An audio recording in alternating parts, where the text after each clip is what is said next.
Welcome everybody to the Communities and Placed Overview and Scrutiny meeting on Wednesday, the 25th of September. Thank you all for coming. Item 1 on the agenda is apologies for absence. Nicola, Good afternoon. We've got apologies for absence from Councillor Carr, Councillor Castle, Councillor Gallagher, Graham Binning and Nigel Walsh. Anyone else? Councillor Dale. Councillor Dale gave me her apologies later on, earlier on. Thank you. Right. Item 2 are the minutes on pages 11 to 22 of the 12th of June and the 24th of July. I don't plan to go through them page by page, but anybody got any comments or questions? And Excuse me, Chair. sorry. Page 20, it's come to our attention that the reference additional funds is 1 million, not 10 million. That's not the point is not there. So Paul Jones has asked me to note that and to let members know, we'll get that typo corrected. That's £1 million of funding from reserves. Easy mistake to make. It wasn't a deliberate political piece of propaganda. Thank you. So everybody happy with those minutes? Everybody that's here, can we bring them as a true and fair record? Yeah. I wasn't here, so I can't. Okay. Yeah. Agreed. Thank you. Item 3, disclosure of members' interest. Does anybody have any interest to disclose? No. Item 4, the forward plan of cabinet decisions. Sean, is there anything of note to note? Not too much. Just to highlight the provision of museum service is going to be considered by the cabinet on the 8th of October, which is obviously on your agenda. Yeah, that's great. Thank you. And the next section is overview, and item 5.1 is a sort of annual update report on the fire service. Fire and Rescue Service annual performance report. So I think Gordon's going to introduce it, and then Deb and Jim are going to speak to it. And so off you go. Yeah, thank you, Chair. I'm absolutely delighted to a year on to be bringing this report to the committee here today. You will recall the fantastic report that the Fire and Rescue Service received from HMI and Fire and Rescue Service. Since that time, I assure you that the Fire and Rescue Service hasn't been complacent in its work. Yes, the patting on the back went on for a little while, and quite rightly so, but they're a service which is looking to the future, and they're extremely proud to be part of the Northumberland Town Council. The officers will speak today talking about the Community Risk Management Plan, and also give an outline of the performance and assurance framework. Other things which recently had an open day, which were extremely well received by the public. There may well have figures of the people who were there. Decontamination is something which this committee's taken great interest in. So the officers today will be giving an update where we are for decontamination and the support which council is giving the service. So on that, I'll hand across the Deputy Fire Chief. Thanks, Gordon, and I appreciate the update. And again, thank you very much for the opportunity to come along today and talk about our performance report. Our Chief Fire Officer is currently down in Hampshire at the National Fire Chief Council, and Graham wanted to bring his best wishes back into the committee itself today. It's my absolute pleasure to bring Deb along to today's committee, and I will allow Deb to introduce herself in a minute. But I think the annual performance report marks almost a critical timescale in terms of fire. Gordon had mentioned about the HMI report that we got. We have absolutely looked for where we can still deliver further effectiveness and further efficiency all the way through all of the business. And it's been a year in post for both Graham and myself, and I think that marks quite a dramatic change in terms of the leadership and the aptitude of how we look about being further driven through the lens of delivering against inequality agenda. We look at where we can look at economic growth and how effective and efficient we can be in terms of the public purse itself. The senior team, we talk a lot about performance and we become very business-like. We need to know every moving part of the organisation, and I'm quite sure you'll be assured when we actually bring the performance report to life with Deb in a few minutes.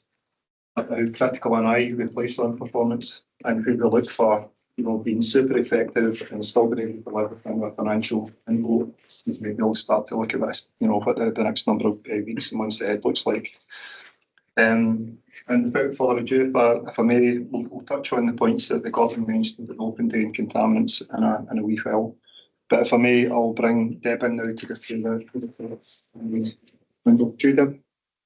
Thanks. If I could just introduce myself, I'm Deborah Brown. I'm Strategic Policy Risk and Performance Officer for the service, so I tend to concentrate on what happens behind the scenes. You've got the annual performance report there. What I would say is quite a simple document, because providing this committee is happy with the content, it will be published on the website for members of the public to look at. So it's really important that we kept it quite easy to read.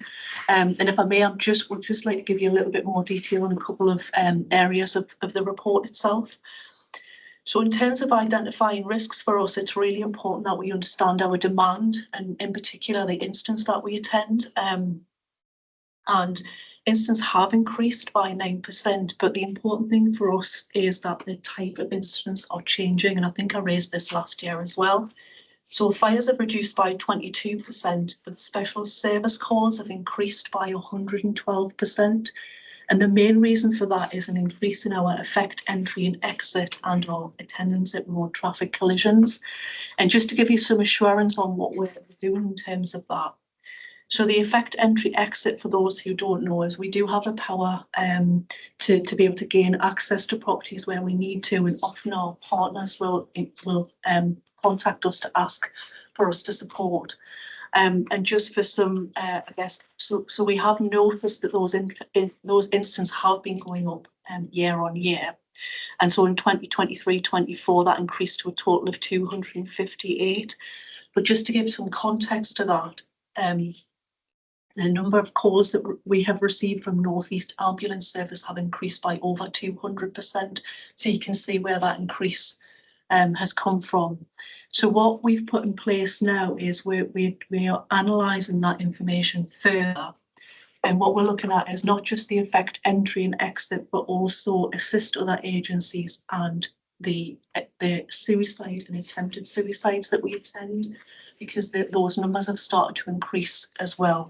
And we're looking at it from a collaborative point of view, so we're looking through it at that lens. Now, the Home Office recording system for us means that that's a manual piece of work, so it will take a little time, but it's really important for us to get the detail and then start having some further conversations with our partners to really understand what's happening in that particular respect.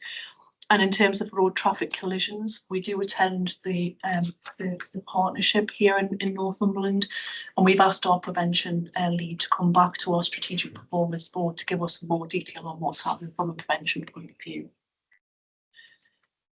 So I wanted to sort of celebrate our deliberate secondary fires performance because we have seen a significant reduction.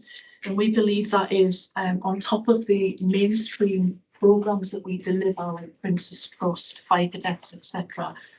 We've brought in some external funding to deliver some much more targeted work. And we've seen that on average in the last 5 years, between the period of April and August, the average number attended was 412. In 2024 to 25, that's reduced to 227. So we're really seeing a significant impact of that targeted prevention work. So I thought it was worth just highlighting that. You know, of course, about our safe and wellbeing programme which we do to vulnerable adults across the county. We're really driving towards making that as targeted as possible, and as such, we've created a steering group with adult social care just to make sure that our referrals are starting to increase, and we really target that most effectively and efficiently as possible. Moving on to our response standards, you'll appreciate we're a very large geographical county, and we have 15 fire stations. They're trying to identify response standards that are meaningful can be quite tricky. So we've been working with a sector lead, operational research in health limited, and they've developed a tool for us. We have a meeting next week, and that tool will allow us to have a look at options for those standards going forward. So again, we're constantly looking at ways of improving our performance monitoring and management. I'm nearly there. I wanted to, if I may, highlight some improvements we've seen with our emergency calls mobilised within standard. We are quite demanding when we set our targets. And we have a target, so from the time of call of fire control receive to the time when we dispatch our most appropriate community fire engine, we like to do that in 90 seconds, 100% of the time. So that's pretty strict. At the moment, we're achieving 75.07%, which isn't at target at the moment, but that's seen a significant improvement. Our fire control operators have really worked hard to improve that performance, which was sitting around 60s last year. I just wanted to give a shout out because they've worked really hard. Some of the influence is difficult because some of those calls are received by other blue light services, and that's causing a delay to our dispatch time. So there are some limits in terms of how much we can improve that, but I'm really proud of the work that they've done to get that as high as it is. There is a section on our report, HMI report. I will be remiss if I didn't include that in any performance report. But the final section that I'd like to refer to is around the economic and social value of fire rescue service. So this is a formula that was we discussed last time, which looks at how much it costs for us to undertake our activities such as safe and wellbeing visits, fire safety audits, etc., but how much value it brings to the community. And sometimes in some activities that's a 1 to 3. So for every pound spent, we actually achieve £3 worth of value to our communities. Our team have been working to build a performance dashboard, and so I'm going to be looking at that on a month-by-month basis, and we'll be able to report on just how much value that's bringing back to the community. So we had a demonstration on that this morning, which is looking really good. And we'll if we're back next year for the next annual report, there will be a section in that report on what that looks and feels like for the communities going forward. They were the sort of main headlines for today, unless I've got any questions. Excellent, thank you very much. Very, very interesting. Does anybody have any questions? Yeah, Thanks. It's not a question really, it's a comment, I suppose. I'll always love this because it's full of figures and facts, and you can. But what I would like to, I mean, it seems great to me, and there isn't anything I could criticise, but I don't have anything to compare it with. So, and I don't know what Durham and, you know, what the Durham and Darlington figures look like, or the Cumberland, or, you know. I would just like to have somewhere, I would say this every year, by the way, I'd just like somewhere in there that says, you know, we do this, and Durham and Darlington or wherever else we're comparing ourselves with do that. So it, you know, we're in, it appears to me we're in the top quartile of everything. So it's, you know, we need to be thanking you for the sterling work you do. And I'm just assuming that we are nationally, we're in that top quartile. But not, you're going to tell me in a minute if I look on page 48, aren't you? I am. And the only other thing I wanted to know was these false alarms, there's always over 1,000 of them. How many are malicious, and how many of them are kind of, you know, people making genuine mistakes?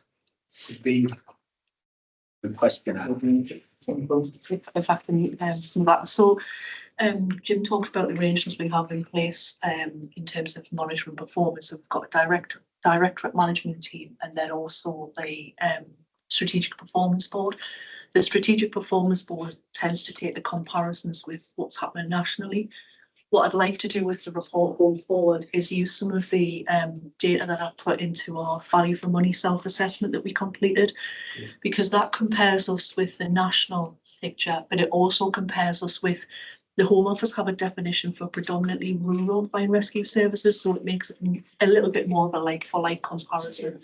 So we do have some of the facts and figures, but what I can tell you, for example, is in terms of our call handling, cause answered into fire control, we're at the top for most incidents, at the top nationally, which is great. In terms of mobilising, we're really, really strong. Where we struggle sometimes is the actual drive time, because the county is so big and we're limited how much, unless we're going to build a fire station on every corner, we're really going to struggle. We tried that. Too expensive. We're really going to struggle with that. The automatic false alarms is an interesting one, because some of them are commercial and some of them are domestic. Actually, the lion's share are domestic, funnily enough. And they're important for us to recognise, because they're kind of our near misses, if you like. If I come back to the commercial automatic false alarms, for example, our analysis has shown our educational establishments are the biggest offenders, if I may use that term. And so we've been working with our colleagues across the county council, and we have extended our call challenge policy. So the call challenge policy didn't include educational establishments, but we've just introduced that. So we're interested to see how that goes down over the next few months. We are expecting a significant difference in the stats going forward. The domestic ones are always going to be a challenge, because those are the people who maybe we pick up because they're starting to show some signs maybe of potentially early onset dementia that might not be picked up ordinarily, but it's things like burning toast, putting things in an oven when it should go in a microwave. Those are kind of lower level things that might set off a smoke alarm that might not have been picked up by other services. So they're really important, because then we can refer back onto other agencies. So I hope that answers to a certain extent. So could I just, so perhaps next time the false alarms thing, you could kind of do a bit of that in there that says, 800 of them were the schools. Yep. And, we always know their false alarm. You know what I mean? Just kind of subdivide it, give us some idea of what's going on. But as I said, I just love all these facts and figures, and always just, and it appears to me that we always do well. In all the years I've been a councillor, no one has ever complained to me about the fire service. No. So, when you need it, you turn up and you do the job very well. So, well done. Sure, thank you again for putting that query forward. We will absolutely, we'll be alive to try and break down what that dissemination will look like between automatic fire alarm. We have literally brought our education premises online in the start of term time now, so we'll be able to give you that raw data. The value for money work that Deb had undertaken, it's when you see that, when you compare ourselves to the 11 county councils that we've got, and that's probably the best comparison we get, and we absolutely back well above our weight. When you draw that comparison out, and it's maybe an offline with Deb and myself back through yourself, Jeff, if I may, to give you a level of detail, and by all means we can bring that forward into any future committee meetings. But when we talk about how quickly we can get to an operating event, how quickly we can pick a call up, what you need is you need availability. And you've heard me before at previous committees talking about availability, and we are absolutely bucking the trend right across the UK in terms of availability. So our whole time, Pegswood, West Hartford, Exham and Berwick, we've got a 96% availability. And for our on-call, we're about between 80 and 82% availability, and there's no doing the UK touch on that. But there are a lot of hard work goes into that to make sure that you're ready when that bad day happens for a member of our community, that we're ready as possibly can. So we put an awful lot of hard time into, using the data, weaponising the data, and then bringing forward plans and initiatives to make sure we've got the right availability, we've got the right people trained that we can deploy very quickly, and then we can learn from that so we can even get better. That's the type of business role that we now have across the organisation, and it's been mesmerising to watch it develop over my tenure. for the last 3.5 years while I've been in Northumberland. I am blown away with the support that I see through all of the people who operate within fire. Just one other Yeah. point, if I may, on the customer satisfaction. We do try and get feedback on our service so we can improve it, but the feedback's really good. So we get 100% satisfied or very satisfied, and it's really positive comments. So it's really difficult for them. So I'm always a little bit torn because my role is to try and make us better. And so I'm thinking, well, should we put something in this report that reflects what the public think of us in terms of customer satisfaction? And we can do that because we collect that every month. Yeah. And we report on it. Well, it's always really, really good. Nice. And Chair, if I may, I've got one other wee thing to bring in. I know Councillor Stewart mentioned about the open day at West Hartford. I think the headcount I had was over 2,000 people came along to that open day. So a massive thanks and a shout out to the team who pulled that together. And I know, Chair, one of the things we were going to bring forward, just a quick soundbite about contaminants, if I may. I want to acknowledge and thank this committee for your support about how we can mitigate and carefully watch the impact of contaminants on our frontline firefighters. We have done an awful lot in the last year in terms of being able to educate, and I have personally witnessed decontamination at an incident I was at just a few months back, where firefighters come out and they were absolutely filthy with the products of combustion when they're in dealing with a fire, and then get the ability to be stripped down outside in a carefully planned area, and then they're kit in a bag so that we're not contaminating or decontaminating the ability to bring that kit into the back of the fire engine. We have got additional stock for firefighting kit up and down the length and breadth of the county.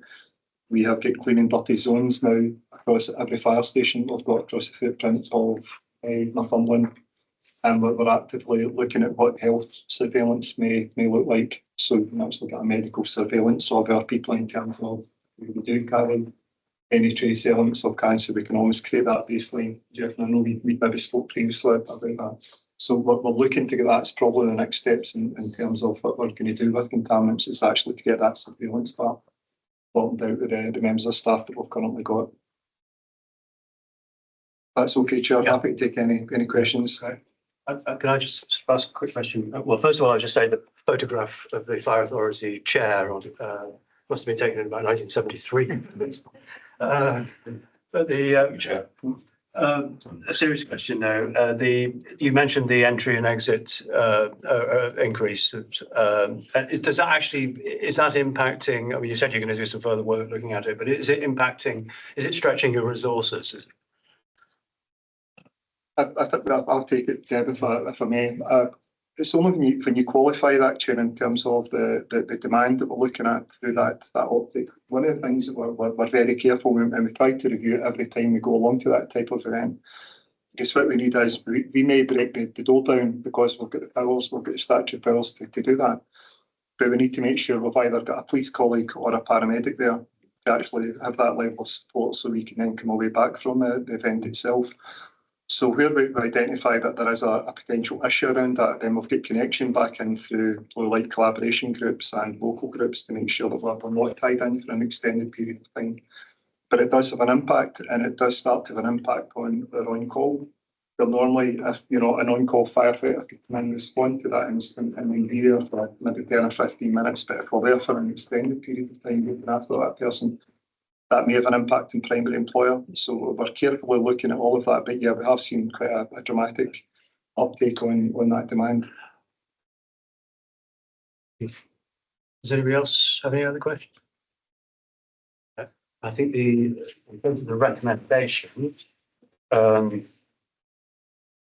we basically asked to note the content of the report and provide challenge and scrutiny, which I think we've done, and I think the general comment. Oh, sorry, Nick's got his hand up. Sorry, I was a bit slow to get my hand up, but just a couple, if I may. One comment was that I'm interested in the fact that road traffic collisions have increased, and you said that you're looking into that. That could be great if you could actually let us all know what you find. Of course, yeah, thank you. And I see that you've broken down there's data to show how many casualties, how many severe casualties, and how many fatalities. It would be really helpful to have information on which way they're going, with the total number of collisions. So, because it might be that the total number going up, but the number of casualties aren't, for example, or the number of severe casualties, I think that. The more data on that would be interesting. Yeah, we can definitely work on that, yeah. Just a quick reply to that, a little bit more, a few months ago, just to, I guess the context is we only attend about 50% of all road traffic collisions that are in local roads, and they tend to be the more serious in nature. So the report is a really quick, crude report, if you like, that just gives a bit of a flavour of what that looks like. I can send you that straight away if that will help you. Yeah, I'm interested. Yeah. And then if there's further work that you can speak. Thanks very much, Chair. And I had a couple of questions about the prevention core measures and protection core measures as well. One question is, could you remind me what the difference is? I think someone did ask that this time last year. Prevention is more domestic, so in communities, in homes, for example, and protection is more business, commercial. Thanks. It probably could be clearer in the report. I think that's why I had to ask the question. And then if I can ask one more question. Yeah. Some of the prevention core measures and the protection core measures mentioned that a lot of the incidents have happened at Pegswood in West Hertford. Why is that? Is it just because they're big, busy stations, or is there another reason? Largely incidents from people, and the most of our people live in the southeast corner. We are a risk-based organisation, which is why we've got the 2 whole-time appliances in that corner. So where other than road traffic collisions, clearly, because they're spread across the county, if you're looking at things like dwelling fires, commercial, etc., they tend to be in the southeast corner because that's where people are. Yeah, so it's not disproportionate. It's proportionate to the number of people. Yes. Yeah. Thank you. Thanks. Great. So the recommendation is that we basically just do what we've done, which is to receive the report and ask questions. And I just, on behalf of the whole committee, say thank you very much for all the excellent work you've been doing for the last year, and thank you for coming along today. Thank you, Chair. Cheers. Okay. Thank you. Yes.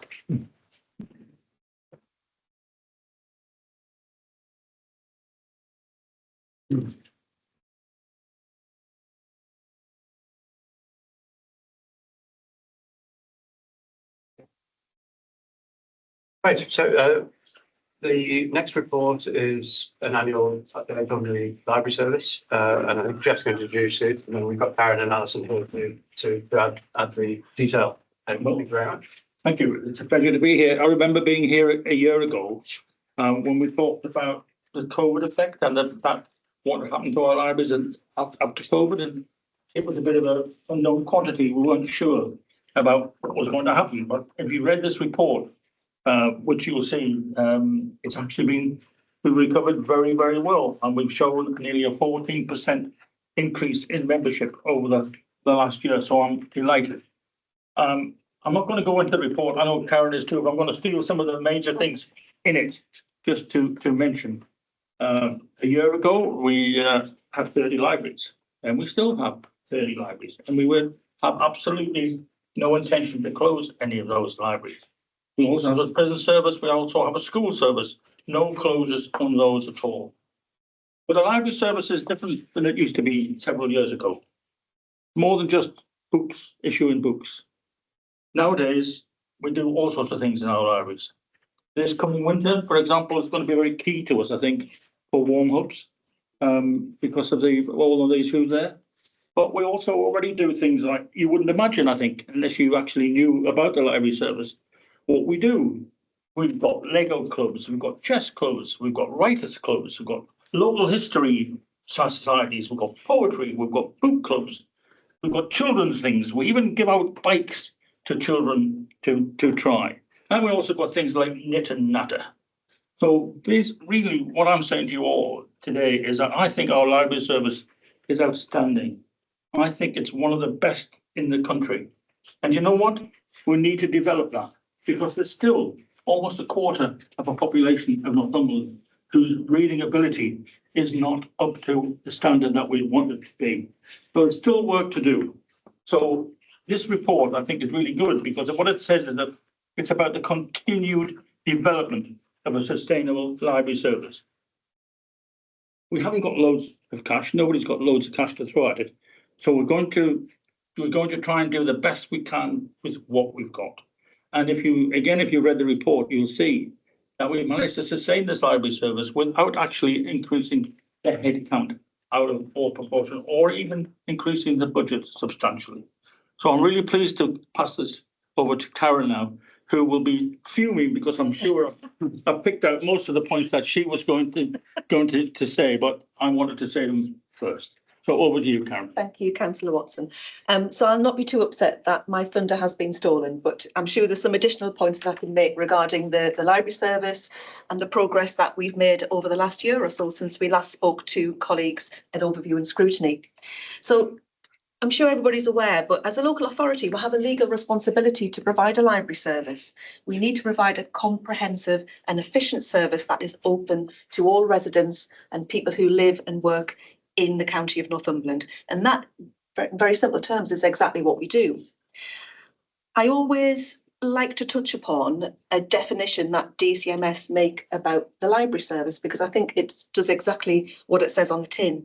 It talks about the library as being a vital community hub, which it certainly is. In my view, it's the original community hub that we've had for the county of Northumberland. DCMS talk about the library service bringing people together to give them access to services and provide support to help them live better lives. And that is an absolutely brilliant way to describe our libraries across the community in Northumberland. People who use our libraries see the clear benefits of doing so. They come back time and time again. They recommend our service to others. And they can see and feel positive outcomes from engaging with the library service. The library service is a brand which is well known, trusted, safe and non-judgmental. We welcome everybody into that particular space. A little while ago, Baroness Sanderson completed a review of the library service. It commenced in September 22 and it reported in January 2024. We've awaited this review with bated breath for a little while now. And some of the initial findings from the Baroness Sanderson review touched upon 4 fundamental challenges that she believed faced the library service. One of those is lack of recognition at a national and local government level. I'd like to say at Northumberland that I think we enjoy that local government recognition of how brilliant the library service is, and today is an opportunity to share that story a little bit broader. One of the other challenges that Baroness Sanderson set out to us was a lack of awareness in the public about what a modern day library can do, because it's so much more than loaning books. It really is that community cornerstone that I've touched upon already. She also highlighted a lack of comprehensive data, which can show how libraries are performing and can show how libraries have a tangible benefit to well-being, to literacy, and to healthy outcomes in life. She also set out that there was a lack of clarity from the government at the time regarding what they would like the libraries to deliver. She promised a new national framework for libraries, and we still await that. And that regretfully has been further delayed as a consequence of the general election in the summer. To reflect very briefly on the library service journey so far in Northumberland, at Cabinet in 2021, the library service was given the mandate to strengthen the core service, to establish the library hubs across each of the localities, and to work on extending reach and partnership of the service. And we've done that since that date. As a core fundamental part of the library service now, we have our 5 core library hubs, which really do offer a brilliant service to key communities across the county. We work with a range of partners and we continue to develop new relationships with them. We recently set up a partnership with an organisation called Northern Directions, who have a footprint across some of our key libraries in the county. Ashington and Berwick are included in that. And Northern Directions work with young people aged 16 to 24 to get those individuals work ready, get them into the workplace. And we enable that to happen via our very convenient, trusted, safe library network. Another example of new partnerships which flourish across the library service. We have taken the hub library concept a little bit further in this year, developing something called a local area prospectus for our hub libraries. And that's where our team of library supervisors have been empowered by Alison and her management team within the library service to do a dive into data, to understand the needs of that community and begin to shape a bespoke library service that stretches beyond those three core fundamentals of what we should be delivering from those sites.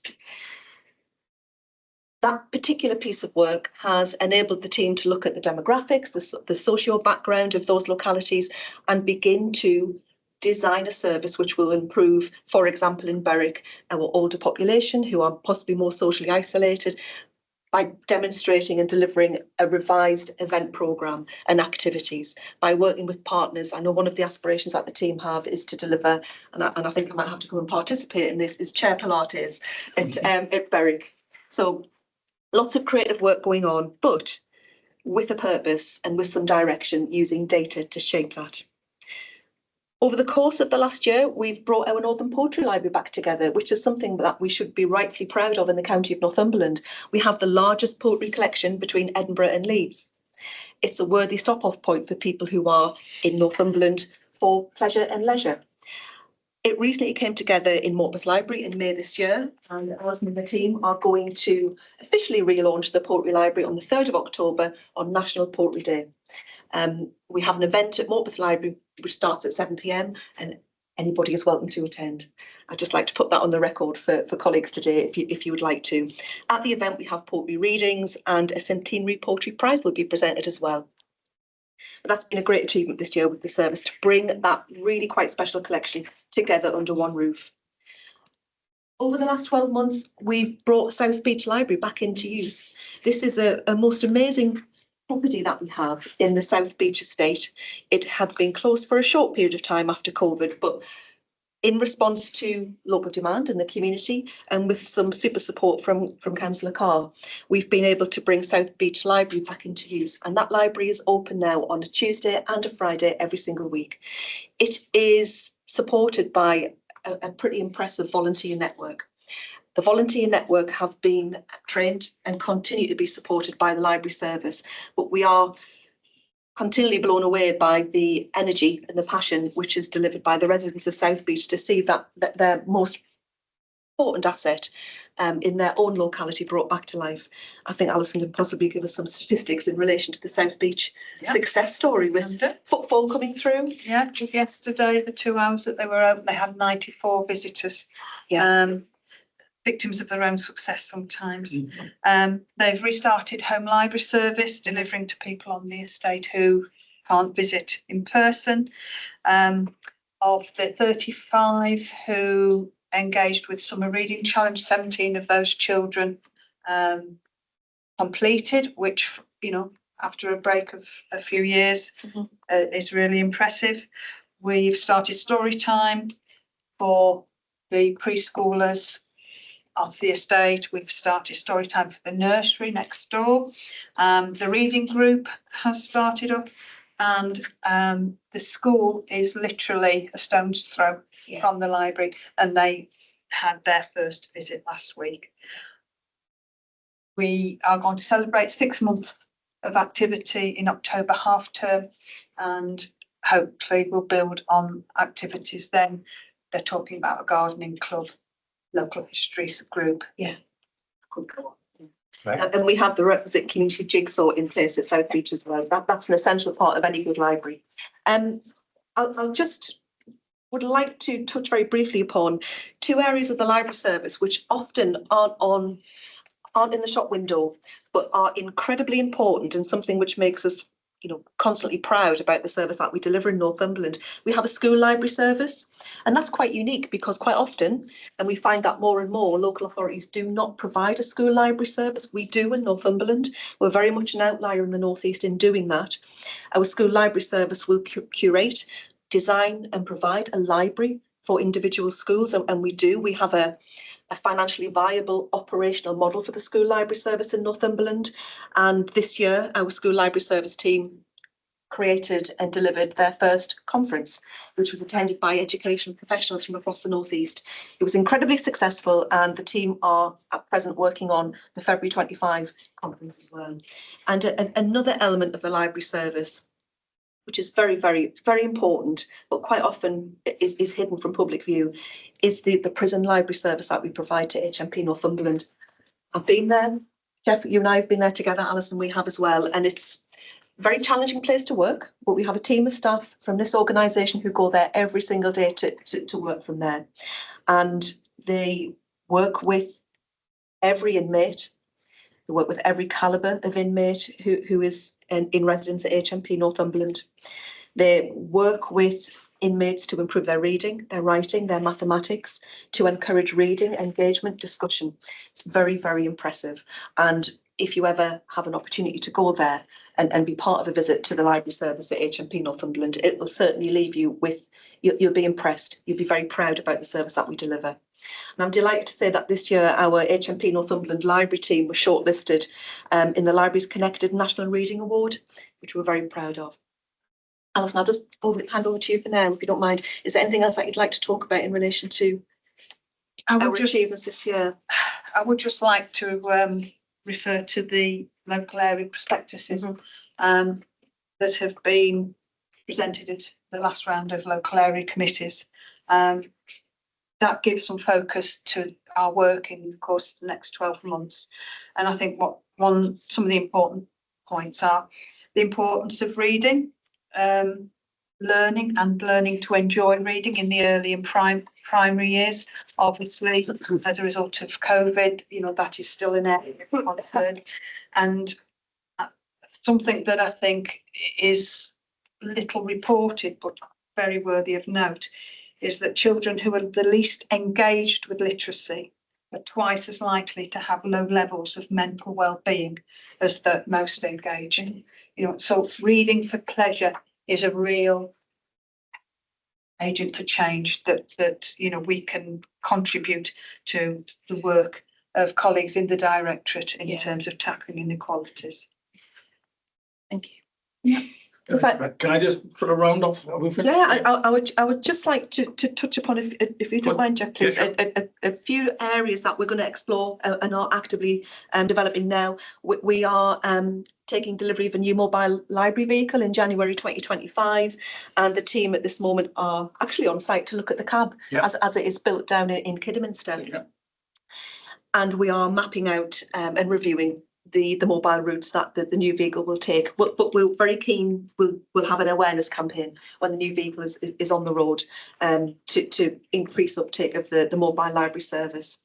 We have been actively working with customer experience colleagues for quite a long time now at Hexham Library to improve the customer experience at our library sites.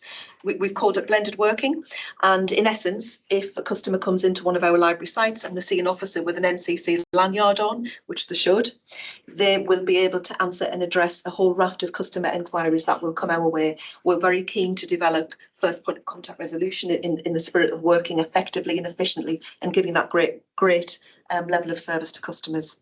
And we're about to review our library service again. It's part of continual development, continual progress with the service. We're very alive to the Baroness Sanderson report and the guidance which is pending, and we need to, as we would with any business, ensure that the service continues to be sustainable and fit for purpose and to meet the needs of our residents in Northumberland. And just to round off, what I really would like to put on record is that everybody says really good things about council workers, about how dedicated they are, how good they are. With the number of workers we've got, not everybody's going to be good. It's just common sense we have. But in this library service, I can assure you that every one of the staff are absolutely dedicated. We could go on here today and talk to you about every branch that we've got in the library, every one of them doing something different, and all of it being coming from actual staff that work where they do it in their own time. They quite often produce things out of their own pocket and bring it along to the library. I'm really proud of that. The other thing I just would like to finish on is that with the summer reading challenge, which I hope you're all familiar with, this is when during the summer holiday period, we have a list of books with a theme. And if the children read a number of books, they get a stamp for every one they read. And then at the end of that, they pass the test on the some reading challenge and they get a certificate and a little badge. What that does is keep the children reading through the summer holidays so that they don't lose the skill. Yeah. In one of our places in Widrington, almost 100% of the school in Widrington took part in fact, 100% of the children did take part in the summer reading challenge, and almost 100% of them, something like 97 or 98, actually passed it. And that was because of the relationship that school has with the library and the librarian who runs that. They call her Granny Cathy because she's so close to them. That's the sort of thing that we do in the service.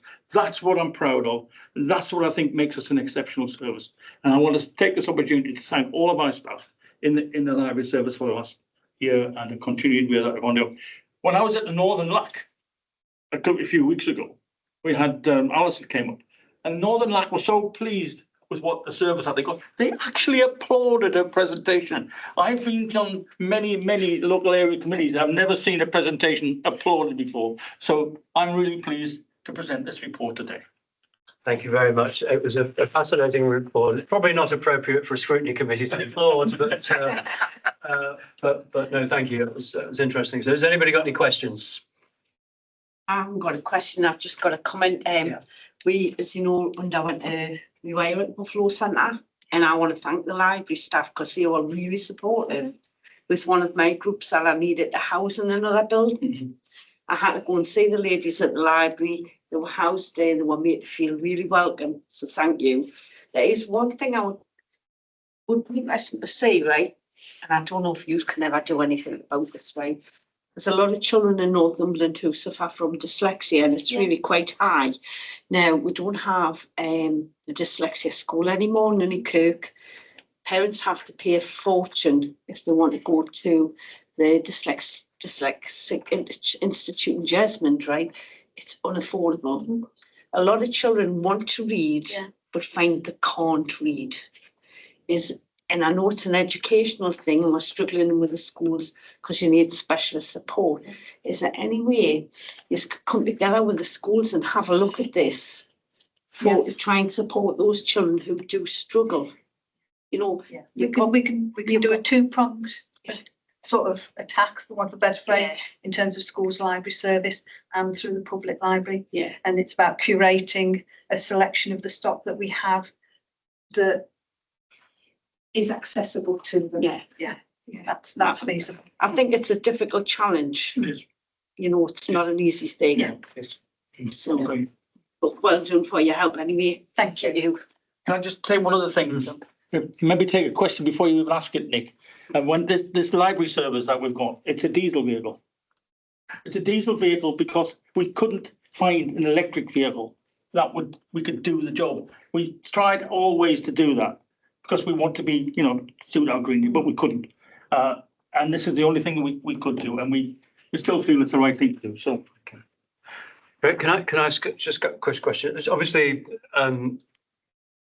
the stats in here in terms of the usage are impressive. So you've had big increases, some massive increases and smaller increases, but in all areas have increased in terms of usage, which is great. But I'm sure if you turn the clock back 20 or 30 years, these figures will be a lot lower than they were then. So there's probably more we can do as individual councillors to encourage people to use our libraries, and particularly if we want to protect the smaller, more rural libraries into the future. So what can we do? I mean, in many of the smaller, more rural locations, libraries are also, they're important for young people, but they're also important for elderly people who may suffer from loneliness and may not, have a big social sort of. I think one of the really good things that councillors can do is actually go and visit the libraries themselves, make themselves known to the librarians, find out what's going on. You'll be surprised. You'll be surprised at what's going on. And if you have contact with them, they'll ask you, to come to do something and draw a raffle prize or come to a coffee and cake thing. And if they feel that they've got councillors behind them, that will not only help the staff, but it will actually increase the public perception of it as well, because then you can take it home and put it in your social media and say, I went to do this. And, you know, it's not, this is not a political thing. This is just about getting the people of Northumberland a better opportunity to have community thing. And it's all free. Chair, we do, Alison and the team, there is a pretty comprehensive newsletter which is crafted on a regular basis, and it sets out the events across different localities. So very, very conscious that everybody has rather busy emails in inboxes, but if members could take the time to read it and digest it, and by all means, any questions or queries or clarity that members require regarding events in their locality, we're very, very happy to to have a specific conversation about that. And we're about to celebrate the centenary of the library service, which is a significant celebration that we're having on the 8th of October. And I hope you have time to have a look at the exhibition that's in County Hall at the moment, which sets out the journey of libraries for the first 100 years. And really, we're just about to step into the next centenary. So it's something we're very proud of once again. And can I just add that the theatre production that is based on the reminiscences from customers is actually being shown, performed in our rural libraries. You know, so Bellingham, Wooler, Rothbury, and further details will be forthcoming in the next newsletter. So, you know, please do share information from the newsletter, or if you have feedback from your electorate, you know, that they'd like to see X, Y, or Z happening, do let us know, and we'll have a chat and see what we can do about it. Right. Excellent. Thank you. Nick? Thank you. I don't have any difficult questions because it is a very good report and you're clearly doing a really good job. I've just got two easy ones. One is the report says that the local area committee prospectuses will be showcased annually. Yes. Yeah. Will they be updated each time? Yes. Yeah, they'll be updated annually and then showcase that to the local area committee. Yes. And the other question is even simpler. It's just what is the Rail 200 that's mentioned? That's a national celebration of the first passenger journey. Now, obviously, there are locations within the county that actually had a role to play in the development of the railways. And as part of that, we're going to link in Morgan Sindall have already contributed to the library service this summer by donating sets of Lego and engineer time to come and deliver Lego building sessions, but really relating them into engineering as a future career, and have been very pleased with some of the children's creations. I think they've been really impressed. So we're continuing that, and we'll be working with archives colleagues and Morgan Sindall to actually create a travelling exhibition that will celebrate Rail 200 and of course coincide with the opening of the Northumberland line. Yeah. We have some, we were at the event at Ashington Library where the Lego was presented by Morgan Sindall, and we've got some very impressive budding engineers. Yeah. Very impressive. Very young as well. Yeah. Better than me, tell you some of them 7 or 8 year olds could whip that Lego up. And is Rail 200 focused on children? Is it exclusively? I can't answer that. It is a national celebration, so I think I assume there will be something for everyone with across that. Thank you. Great. Anybody other questions? No. Well, thank you very much. It's fascinating, and keep up the good work. Thank you. Recommendations. So we consider the contention of the report. We've noted the progress and the achievements, and we've noted the service priorities, including the review and the library strategy, which will, I mean, you talked about the Baroness Sanderson report, and that review will be based on the finding of that report. So, yeah, so thank you very much. Thank you. You're welcome to stay or you're welcome to go. Yes. Can't get no dates sorted out, Alison. Right, so the next item on the agenda is, actually, no, before we get to that, there's no urgent business that I'm aware of. And then the final item on the agenda is, I'm afraid, going to, sorry, the work program. Yes, one of the reports. John, is there anything you want to? One item that we've been able to add to the work programme since the last meeting is the woodland and tree strategy, which will be considered by you on the second review. We also included the tree and shrubbery issue that we raised at the last meeting. Oh, yeah. Will be incorporated in that report.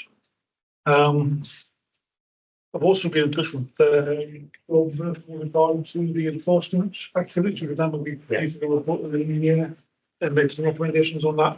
Apparently, that's going to be part of the best review, so it's open to the committee. Right. Yeah. Yeah, no, I think that was important because I think the recommendation of that meeting was that the feeling of that meeting was that there wasn't enough resource within enforcement. And we made a recommendation to Cabinet that was increased, and Cabinet accepted that recommendation and implemented it. But we're not really aware yet whether anything had gone any further than that. So I mean, it'd be useful to have an update on that as part of what Sean just mentioned. If I may, just to bring that to light for a moment. My former head of planning and my previous authority and our current head of planning listed and are talking about some work that we did there on backlog and enforcement, management, enforcement strategy, how we judge harm versus expediency, all of those things. So there's active conversations about how we can both reduce the number of backlog cases, but pay attention to the things that really matter. Make a difference. Yeah, good stuff. Excellent. Thank you. Great. So I think the video's switched off. Is this? No. No. There's nobody on it anyway. It's recorded. Actually, Recorded, you want to go into move? Yes, we need to move. So can we have a proposer for that? I think you have to propose it and second it, don't we? Move it. Move it. Part two, Chair. Agreed. Who seconded that, sorry? Nick seconded. Nick. Okay.